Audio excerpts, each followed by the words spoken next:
Welcome to another episode of What is Hashimoto's with Dr. Martin Rutherford. To find out more on any of our topics, or for information on scheduling a consultation with Dr. Rutherford, please visit us at whatishashimotos.com.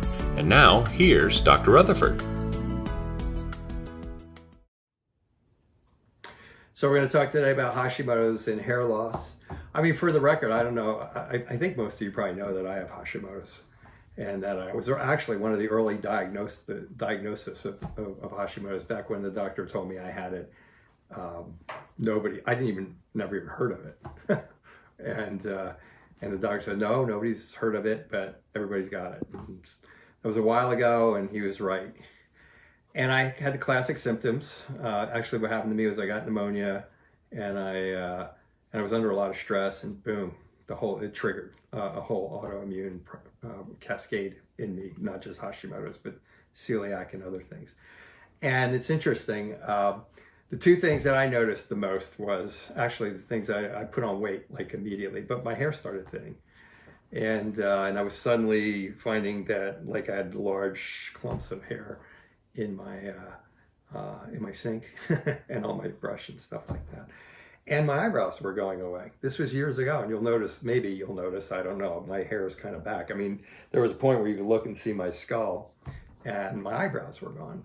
So I mean, it's just part and parcel to the hypothyroid aspect of Hashimoto's. Essentially, everything slows down. Your hair loss can come from a poor liver function. So thyroid slows everything down. Next thing you know, you're not getting proper liver function.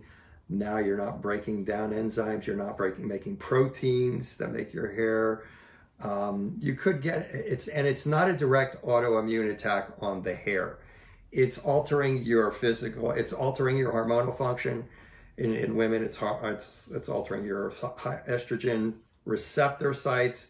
So where the estrogen gets into your cells starts not working right. In both men and women, it starts gunking up your liver's ability to clear, to produce vitamins. Biotin is like everybody gets biotin, right? When they got close. So liver produces B vitamins, so it's not producing B vitamins, it's clumped up. There's toxins, it's toxic, and the next thing you know, you're not getting the nutrients, and you start losing hair. But it's not like a direct hit on your hair. Okay, so you can get alopecia if you've ever seen anybody who has like specific chunks of hair that just come out all at once. That's autoimmunity. Now you don't get one autoimmunity in isolation. Now I've almost never seen it. There's always like autoimmunity of Hashimoto's and rheumatoid arthritis, or Hashimoto's and celiac, or Hashimoto's and get antibodies to your cerebellum, or Hashimoto's and get antibodies to your pancreas, in which you start getting blood sugar issues. So you can have that kind of cross reaction. I've seen it a number of times. It's where the person has had that alopecia, but I don't think along with Hashimoto's, but I don't think that's what the question was asking. I think the question was asking, is Hashimoto's causing my hair loss? So indirectly, yes.